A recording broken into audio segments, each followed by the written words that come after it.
I don't know, I probably made 8,000 or 10,000 pieces of pottery. I've made lots of pottery. My wife and I kind of always liked pottery. When we were on vacations, we'd stop at pottery shops, so we decided we'd learn how, and we actually took a class over at Champaign at the Park District.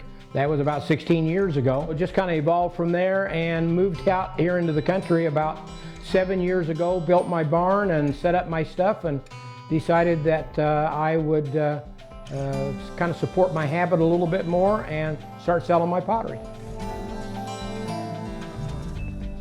I consider myself just a functional potter that throws pottery that you use every day in your life, whether it's cups, plates, bowls, cooking dishes, serving dishes. That's the type. So I'm not overly artistic, but I'm a potter that can make functional ware. I don't make the real little tiny pieces of clay, like the little salt and pepper shakers are a little bit harder for me to make because I have big fingers and big hands. So a lot of my stuff is big bowls, big plates, cups, wine chillers, big items, not so much a lot of little items. Throwing bigger pieces also has to do with large hands and maybe a little bit of strength up in here to be able to center the piece to be able to throw it. Blue's kind of my dominant color, kind of my favorite color, the blue that I have, although I do about 5 major colors: the two-tone brown, the black and green, the blues, the kind of burgundy and white. A lot of potters make a stamp, and they stamp their pieces, and they have their own stamp that you would recognize as stamp. Those are more production potters that make lots of pottery. I make quite a bit. I keep about 700 pieces in the shop at one time, but I hand sign every piece that I make. So I'm the PGA head golf professional at Blue Needles Golf Course. I've been the golf pro out there for 16 years. Is there any overlap between golf and pottery?